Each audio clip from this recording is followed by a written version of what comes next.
ಬಿಜೆಪಿಯ ಸುಳ್ಳು ಭರವಸೆಗಳನ್ನ ನಂಬಬೇಡಿ, ಮಾಜಿ ಸಚಿವೆ ಉಮಾಶ್ರೀ. ಬೆಳಗಾವಿ ಜಿಲ್ಲೆ ರಾಮದುರ್ಗ ಪಟ್ಟಣದಲ್ಲಿ ನೇಕಾರರ ಸಮಾವೇಶ ಕಾರ್ಯಕ್ರಮ ಜರುಗಿತು. ನಂತರ ಪಟ್ಟಣದ ಪ್ರೆಸ್ ಕ್ಲಬ್ನಲ್ಲಿ ಸುದ್ದಿಗೋಷ್ಠಿಯಲ್ಲಿ ಕಾಂಗ್ರೆಸ್ ನಾಯಕರು ಮಾತನಾಡಿದರು. ರಾಜ್ಯದ ಸರ್ವ ಜನಾಂಗದ ಅಭಿವೃದ್ಧಿಗೆ ಕಾಂಗ್ರೆಸ್ ಸರ್ಕಾರ ಶ್ರಮಿಸಿದೆ. ರಾಮದುರ್ಗ ನೇಕಾರ ಸನ್ಮಾನ ನಿಧಿಯನ್ನ ₹2,000 ರಿಂದ 5,000ಗೆ ಹೆಚ್ಚಿಗೆ ಮಾಡಿದ್ದು ಕಾಂಗ್ರೆಸ್ ಸರ್ಕಾರ. ಮುಖ್ಯಮಂತ್ರಿ ಸಿದ್ದರಾಮಯ್ಯನವರ ನೇತೃತ್ವದಲ್ಲಿ ಸರ್ಕಾರದಲ್ಲಿ 10 HP ವರೆಗೆ ವಿದ್ಯುತ್ ಮಗ್ಗಗಳಿಗೆ ಉಚಿತ ವಿದ್ಯುತ್ ನೀಡುವ ಮೂಲಕ ನೇಕಾರಿಗೆ ಅನೇಕ ಕೊಡುಗೆಗಳನ್ನು ನೀಡಿದೆ ನಮ್ಮ ಸರ್ಕಾರ. ದೇಶದ ಸರ್ವ ಜನಾಂಗದ ಅಭಿವೃದ್ಧಿಗೆ ಸರ್ಕಾರ ಶ್ರಮಿಸಿದೆ ಎಂದು ಮಾಜಿ ಸಚಿವೆ ಉಮಾಶ್ರೀ ಹೇಳಿದರು. ಪಟ್ಟಣದ ಪ್ರೆಸ್ ಕ್ಲಬ್ನಲ್ಲಿ ಪತ್ರಿಕಾಗೋಷ್ಠಿಯಲ್ಲಿ ಮಾತನಾಡಿದ ಅವರು, ಸಿದ್ದರಾಮಯ್ಯನವರು ಮೊದಲ ಬಾರಿಗೆ ಮುಖ್ಯಮಂತ್ರಿಯಾದಾಗ ನೇಕಾರರ ರೈತರ ಸಾಲ ಮನ್ನಾ ಮಾಡಿದ್ದಾರೆ. 32 ಕೋಟಿ ಮನೆಗಳ ಮೇಲಿನ ಸಾಲವನ್ನ ಮನ್ನಾ ಮಾಡಿದ್ದಾರೆ. ಬಿಜೆಪಿಯವರು ನೇಕಾರಿಗೆ ₹2,000 ಬಿಟ್ಟು ಬೇರೆ ಏನೂ ಕೊಟ್ಟಿಲ್ಲ, ಸುಳ್ಳು ಹೇಳುವ ಮೂಲಕ ಜನತೆಯನ್ನ ಮರಳು ಮಾಡಲು ಹೊರಟಿದ್ದಾರೆ ಎಂದು ಬಿಜೆಪಿ ನಾಯಕರ ವಿರುದ್ಧ ವಾಗ್ದಾಳಿ ನಡೆಸಿದರು. ನೇಕಾರಿಗೆ ಒಟ್ಟು 650 ಕೋಟಿ ರುಗಳ ವಿಶೇಷ ಕೊಡುಗೆಯನ್ನ ಕಾಂಗ್ರೆಸ್ ಸರ್ಕಾರ ನೀಡಿದೆ. ಬಿಜೆಪಿಯವರು ಸುಳ್ಳು ಮಾತಿಗೆ ಜನತೆ ಬೆಲೆ ಕೊಡದೆ 5 ಗ್ಯಾರಂಟಿಗಳ ಮೂಲಕ ಬಡವರ ಸಂಕಷ್ಟಕ್ಕೆ ಸದಾ ಮಿಡಿಯುತ್ತದೆ. ಕಾಂಗ್ರೆಸ್ ಪಕ್ಷವನ್ನ ಬೆಂಬಲಿಸಿ ಬೆಳಗಾವಿ ಲೋಕಸಭಾ ಅಭ್ಯರ್ಥಿ ಮೃಣಾಲ್ ಹೆಬ್ಬಾಳ್ಕರ್ ಗೆಲುವಿಗೆ ಕೈ ಜೋಡಿಸಬೇಕೆಂದು ಮತದಾರರಲ್ಲಿ ಮನವಿ ಮಾಡಿದರು. ಮಾಜಿ ಸಚಿವ ಹಾಗೂ ಕಾಂಗ್ರೆಸ್ನ ಗ್ಯಾರಂಟಿ ಅನುಷ್ಠಾನ ಕಮಿಟಿಯ ಮುಖಂಡ HM ರೇವಣ್ಣ ಮಾತನಾಡಿ, ಭೂ ಸುಧಾರಣಾ ಕಾಯ್ದೆ, ರೈತರ ಪಂಪ್ಸೆಟ್ಗಳಿಗೆ ವಿದ್ಯುತ್, ಸರ್ಕಾರಿ ನೇಮಕಾತಿಯಲ್ಲಿ CET ಪರೀಕ್ಷೆ ಜಾರಿ, ಕಾಂಗ್ರೆಸ್ನ ಮಹಿಳೆಯರ ಕಲ್ಯಾಣಕ್ಕಾಗಿ 5 ಚುನಾವಣೆ ಸಂದರ್ಭದಲ್ಲಿ ನೀಡಿದ 5 ಗ್ಯಾರಂಟಿಗಳನ್ನು ಜನತೆಗೆ ನೀಡಿದ್ದೇವೆ. ಆದರೆ ಸರ್ಕಾರ ರಚನೆಯಾದ ನಂತರ ಎಲ್ಲ ಗ್ಯಾರಂಟಿಗಳನ್ನು ಪೂರೈಸಿದ್ದೇವೆ.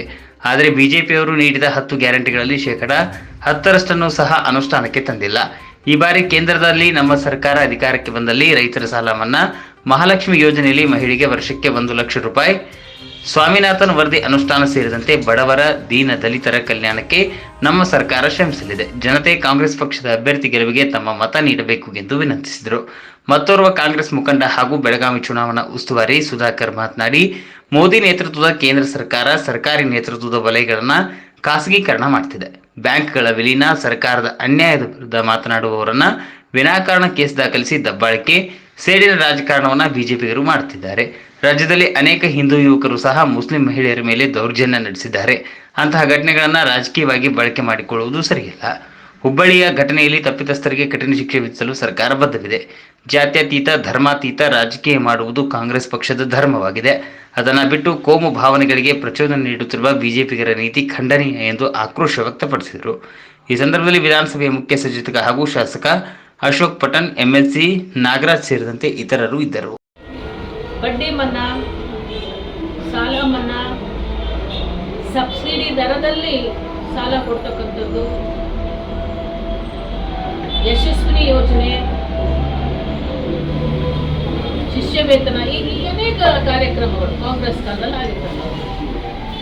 ಈಗ ಪ್ರಸ್ತುತ ನೇಕಾರರಿಗೆ 10 HP ವರೆಗೂ ಕೂಡ ಉಚಿತ ಕರೆಂಟ್ ಅನ್ನ ಕೊಡ್ತಕ್ಕಂಥದ್ದು ಮಾಡಿದ್ರು.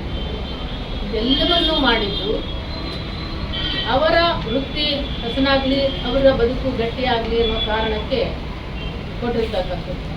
ಈ ಹಿಂದೆ ಕೊಟ್ಟಂಥದ್ದು ಏನೆಲ್ಲ ಕೊಟ್ಟರು ಅಂತಕ್ಕಂಥ ಮಾಹಿತಿಯನ್ನು ಈಗ ಕೊಟ್ಟಿದ್ದಾರೆ. ಮತ್ತೆ ಮನೆಗಳ ಮೇಲಿನ ಸಾಲ ಮನ್ನಾ ಮಾಡಿದ್ರು 32 ಕೋಟಿ.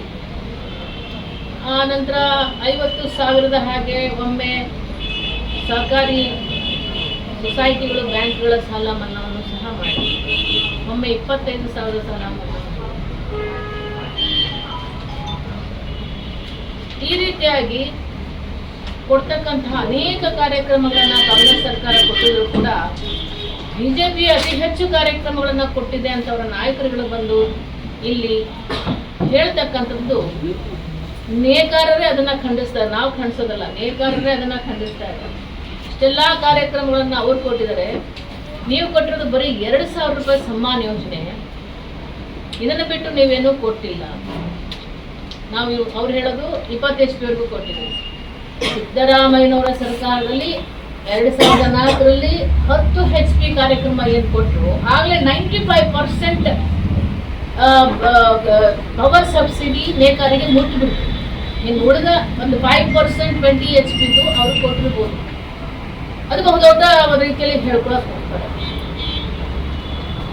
ಮತ್ತೆ ಸಾಲ ಸೌಲಭ್ಯವನ್ನು ಕೂಡ, ಸಾಲ ಮನ್ನಾವನ್ನು ಕೂಡ ಕಾಂಗ್ರೆಸ್ ಸರ್ಕಾರ ಮಾಡಿದ್ದು ನಾವೇ ಮಾಡಿದ್ವಿ ಅಂತ ಹೇಳ್ಕೊತಾ ಇದ್ದಾರೆ. ಇದು ಶುದ್ಧ ಸುಳ್ಳು. ಇದು ನೇಕಾರರಿಗೆ ಗೊತ್ತಿದೆ. ನೇಕಾರ ಈಗಾಗಲೇ ಅನುಭವಿಸ್ತಾ ಇದ್ದಾರೆ. ಆ ಒಂದು ಸೌಲಭ್ಯಗಳನ್ನ ಅವ್ರಿಗೀಗ ಅನುಕೂಲ ಆಗಿದೆ. ಈಗ ಎಲ್ಲ ಕಡೆ ಹೋದರೂ ಕೂಡ ಒಂದು ಕಡೆ ನೇಕಾರಿಗೆ ಸಿಕ್ಕಿರ್ತಕ್ಕಂಥ 10 HP ಸಂತುಷ್ಟರಾಗಿದ್ದಾರೆ. ಮುಂದೆ ಇನ್ನೂ ಅನೇಕ ಬೇಡಿಕೆಗಳನ್ನು ಕೂಡ ಇಟ್ಟಿದ್ದಾರೆ. ಮುಂದಿನ ದಿನಗಳಲ್ಲಿ ಆ ಬೇಡಿಕೆಗಳನ್ನು ಈಡೇರಿಸುವ ಸಲುವಾಗಿ ನಾವೆಲ್ಲರೂ ಹೋರಾಟವನ್ನು ಮಾಡ್ತೇವೆ. ಜೊತೆಗೆ ಈ 5 ಗ್ಯಾರಂಟಿಗಳು ನಮ್ಮ ಎಲ್ಲ ಧರ್ಮದ ಜಾತಿಯ ಎಲ್ಲ ಹೆಣ್ಮಕ್ಳಿಗೂ ಕೂಡ ಇದು ತಲುಪ್ತಾ ಇದೆ, ಸಂತೋಷವಾಗಿದ್ದಾರೆ. ಅದೇ ರೀತಿ ಅವೆಲ್ಲವೂ ಕೂಡ ನಮ್ಮ ನೇಕಾರ ಸಮುದಾಯಕ್ಕೂ ತಲುಪಿರೋದ್ರಿಂದ ಕನಿಷ್ಠ ಒಂದು ಕುಟುಂಬಕ್ಕೆ 4-5 ಸಾವಿರ ರೂಪಾಯಿಗಳ ಆದಾಯ, ಅಗತ್ಯ ವಸ್ತುಗಳ ಬೆಲೆ ಏರಿಕೆಯನ್ನು ಸಮತೋಲನ ಮಾಡಿ ಅವರ ಬದುಕಿನಲ್ಲಿ ಒಂದಿಷ್ಟು ಆರ್ಥಿಕ ಸ್ಥಿತಿಯನ್ನು ಉತ್ತಮ ಮಾಡೋದಕ್ಕೆ ಕೊಟ್ಟಿರ್ತಕ್ಕಂಥ ಕಾರ್ಯಕ್ರಮಗಳು ಕೂಡ ಸಂತೋಷವಾಗಿದ್ದಾರೆ. ಹಾಗಾಗಿ ಇವತ್ತಿನ ಚುನಾವಣೆಯಲ್ಲಿ ಕಾಂಗ್ರೆಸ್ ಈ ರಾಜ್ಯದಲ್ಲಿ ಅತಿ ಹೆಚ್ಚು ಸ್ಥಾನಗಳನ್ನು ಪಡ್ಕೊಳ್ತವೆ ಮತ್ತು ಕೇಂದ್ರದಲ್ಲಿ ಕಾಂಗ್ರೆಸ್ ನೇತೃತ್ವದ INDA ಸರ್ಕಾರ ರಚನೆ ಆಗೇ ಆಗ್ತದೆ ಅಂತಕ್ಕಂಥದ್ದು ನಮ್ಮೆಲ್ಲರ ವಿಶ್ವಾಸ. ನಿಮ್ಮ ಮೂಲಕ ನಾವು ಕೇಳ್ಕೊಳ್ಳೋದಿಷ್ಟೇ, ಕಾಂಗ್ರೆಸ್ಗೆ ಮತಗಳನ್ನು ನೀಡಿ ಕಾಂಗ್ರೆಸ್ ಪಕ್ಷವನ್ನು ಬಲಪಡಿಸೋದಕ್ಕೆ ನಾವೇನು ಎಲ್ಲ ನೇಕಾರಲ್ಲೂ ವಿನಂತಿ ಮಾಡ್ತೇವೆ. ದಯಮಾಡಿ ಇನ್ನು ಮುಂದೆ 100ಕ್ಕೆ 100ರಷ್ಟು ಮತದಾನ ಮಾಡುವಂಥದ್ದು ನಿಮ್ಮಿಂದಾಗಲಿ ಅಂತ ನೇಕಾರಲ್ಲಿ ನಾವೆಲ್ಲ ಕಡೆ ವಿನಂತಿ ಮಾಡ್ತೇವೆ.